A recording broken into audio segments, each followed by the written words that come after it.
Welcome back. A lot of questions are still being raised about security at ICE facilities across the country. And we are now being joined by former Secret Service agent G. Michael Verden. Thanks for joining us again.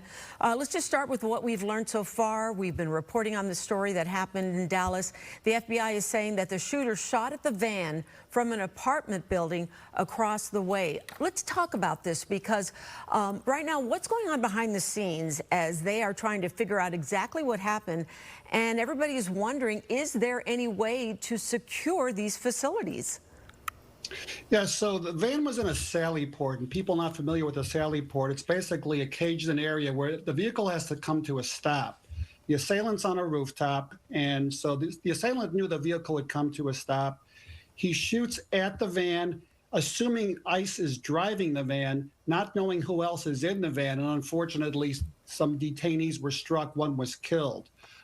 What the facility can do is they basically have to, step back. We had protests in Chicago at Bridgeview, and what got my attention was they put fencing up after the protest. Well, in my world, that fencing is up before the protest, right? So all these ICE facilities, these are very high-profile venues now. They're very controversial, and they need to look at their security measures, their technology with cameras, with their fencing, that's their physical security measures, the personnel they have, and the contiguous area. That high ground should have been addressed. When they have an arrival or departure from that facility, there should be ICE personnel that are, searching the immediate area. Maybe they could have spotted that shooter. They got to learn from this. They have to be aware back to the Kirk tragedy, back to that high ground. Mm-hmm. And you're speaking of these areas and buildings. Do you have maybe a range of just how far away these buildings need to be that they need to secure? And what type of manpower is that going to take to make sure that all of these different buildings surrounding these ICE facilities all over the country are now secure so we don't see any kind of copycats?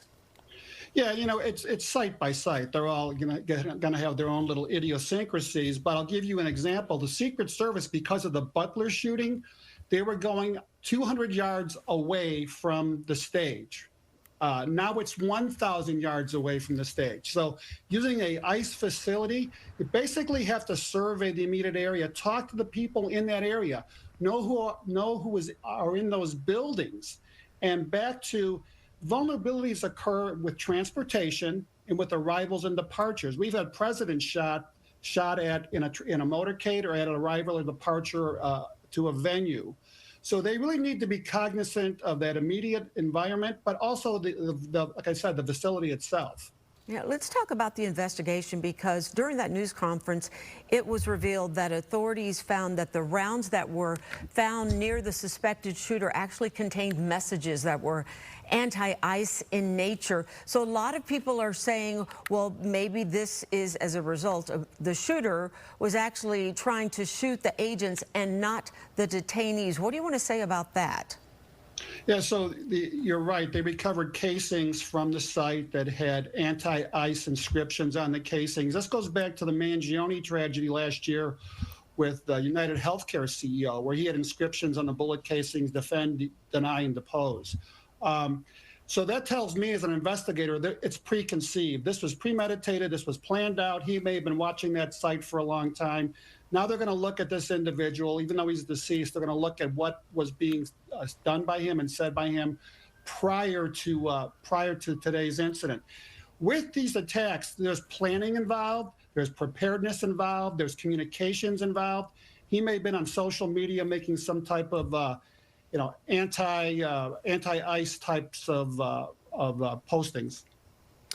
In a situation like this, it's obviously happened in Dallas. Who leads this investigation going forward? We've seen the FBI involved. We've also seen Dallas police. Give us an idea, where do you think that they are currently in their investigation, and who kind of takes the lead going forward when there are so many parties involved here? Yeah, this is a violation of 18 U.S.C. 1111, which is an attack on a federal agent. The FBI will take the lead in the investigation, but part of that investigation is going to be ICE. It'll be the Dallas Police Department. It'll be CBP. It'll also be DNI, which is National Intelligence.